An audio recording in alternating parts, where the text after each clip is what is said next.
coffee jelly. So yan, dahil mainit ng panahon, nagawasin din ng coffee jelly.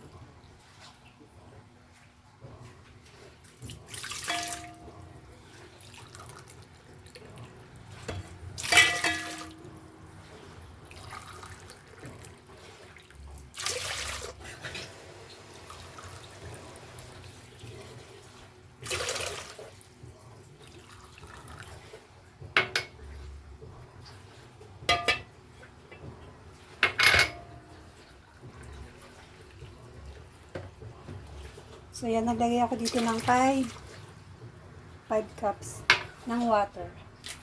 So nakalagay dito is 6 cups ng water. Pero 5 lang yung nilalagay ko para medyo matigas siya. Kasi ito yung gagamitin natin.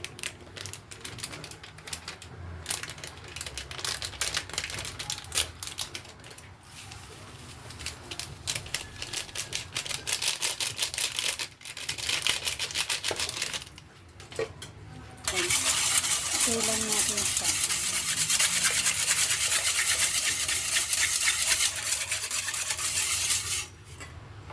Tapos lagyan natin siya ng black coffee. Yan.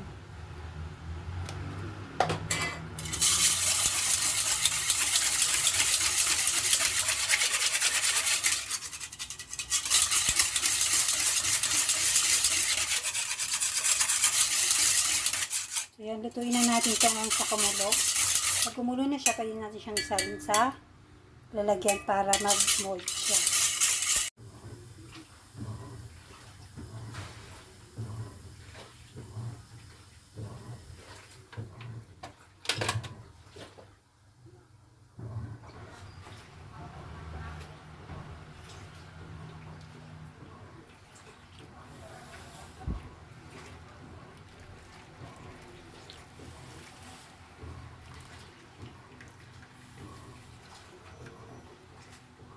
Yan, so yun, hintayin natin siyang lumamig. Hello guys! So yun, ito na yung ating coffee jelly kanina. So, hatiin lang natin siya ng small cubes.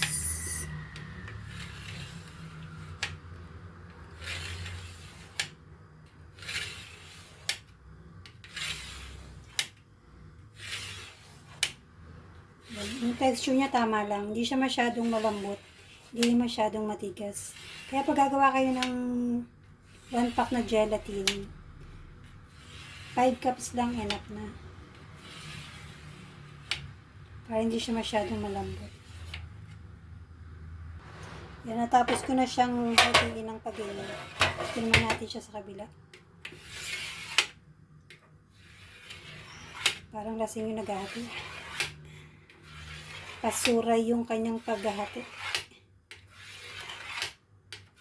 Suray. So,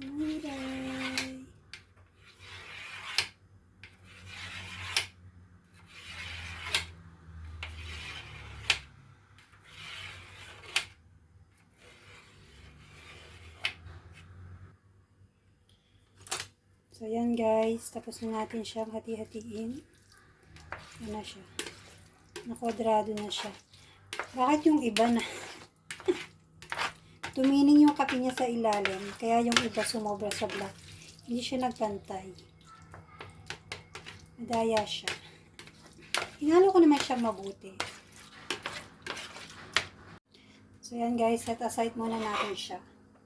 Handa na natin yung ating Tupperware. Nalalagyan natin, mimixan natin ang ating evaporated milk, condensed milk, at saka angel creme soda. So, yan guys. Lagyan na po natin ang ating condensed creme soda. So, yung iba ginagamit nila, Nestle cream pala enough na. So, ako ginamit ko creme soda para medyo malapot siya. At creamy. Yan. Lahat natin siya. Sayang. So, ilagyan na natin yung ating evap.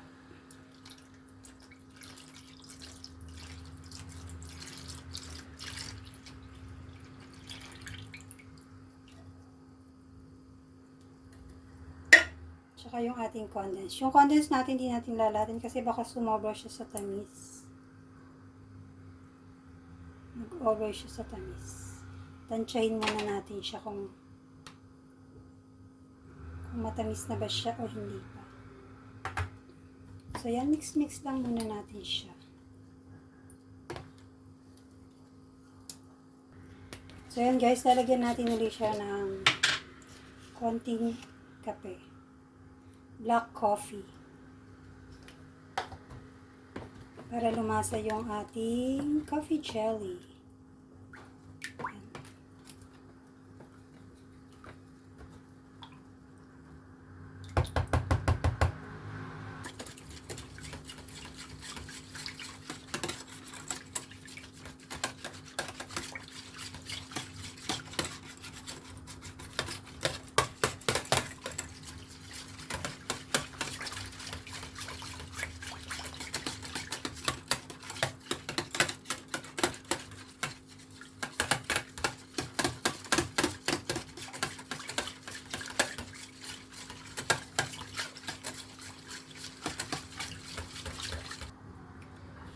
So, yan, meron pa siyang ilang buo-buong kape. Hindi pa siya masyadong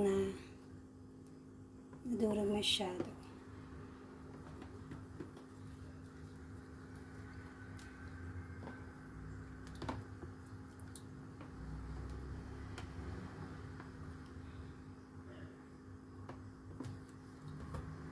So, yan, lagyan na natin yung ating gelatin, gulaman. Gelatin. Yan ang ating gulaman.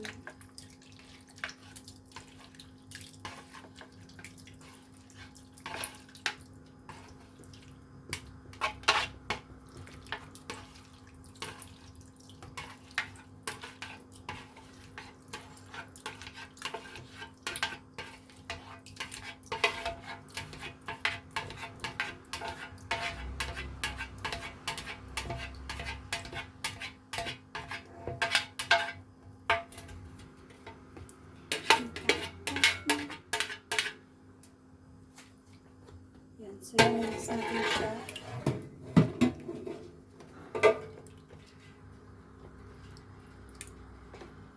Wow, ang sarap. At amoy na amoy yung kanyang coffee.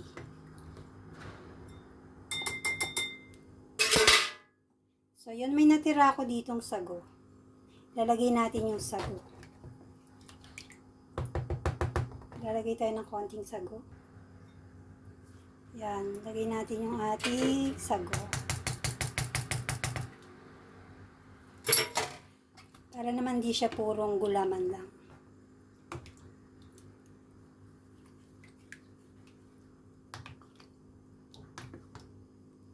Yan. Tapos na ang ating coffee sago jelly.